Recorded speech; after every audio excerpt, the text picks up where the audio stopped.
Yeah, whoa. Yeah, usahay ko maginusara ko sa gabi. Dagan kayo nahuna ang musod sa utok. Mga butang nga gustong nako kalimtan, pero sige og balik. Nagtanaw sa bintana, ulan sa gawas. Kamingo sa kasing-kasing mor walay katapusan. Nagagpangutan nga walay tubag. Ano sa kalisod pirmi ko masangit ang madakpan. Naglisod ko tulog kay sige ko nauna. Sa mga sayop nga ako nabuhat sa una. Gusto ko muhilak pero akong gitago. Kay bisan ilak ang hukman sa akong pagkatawo. Na ako'y mga damgong gustong maabot. Pero akong kahadlok pirmi gid musukol. Moingon nga dili ko kaya, dili ko mahimo. Mao nang usay akong kaugalingon akong kalaban mismo. Pero bisan nun sa kangit-ngit sa dalan, padayon gihapon ko bisan kapoy na. Ikabalo ko nga naapay ugma, ug naapay kahayag nga mabutra. Panganib nga kaisipan, sulod sa kunahuna. Nagasamok sa gabi hantod sa buntagon na. Pero dili ko magpadaog, dili ko mapukan. Kay kabalo kong kusgan ako kasi kong kalag. Panganib nga ikaisipan, sige balik-balik. Pero padayon gihapon ko kapal-palibot. Kung mapandol man ko, mabangon gihapon kay akong tumo. Dili na ko biyaan karon. Nagagtawa nga mingon nga wala ko'y mahimo.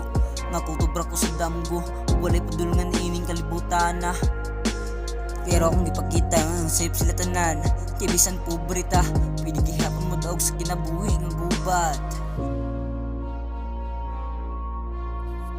Na ako'y mga higala nga nawala sa dalan. Nalulog sa bisyo o wala na kahayag nga makita. Mao nang nag-amping ko sa akong balakang. Talisod na akong malumos ka sa kasakit o kasaypanan. Karon nagtukod ko sa akong kaugmaon. Hinahinay bisan lisod ang panahon. Hindi nuod nga ko sugula sa kausaban sa uban, kundi sa pagdaog sa kaugalingong paghadlok ug kasakit sa sulod. Hindi pagdaog sa kaugalingong kahadlok sa sakit sa sulod. Kumurag bugat na ako ayon tanan. Ayaw kalimtingan apay rason. Sa pagdayon o pagbangon, dili permente ang uno sa kinabuhi.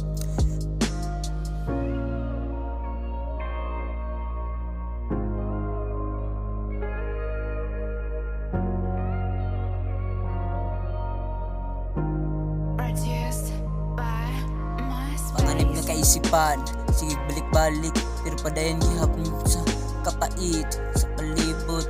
Kung mapandol man ko, mabangon gihapon. Kaya akong tumong dili na ko biyaan karon. Yeah, bisan dagag panganib nga kaisipan nga moabot, dili na tutugutan nga maoy magkontrol sa atong kinabuhi. Padayon lang, kaya tinuod ni kusgan. Mao ang tao nga nagkadaog sa iyang kaugalingong nahuna. Yeah. Yeah.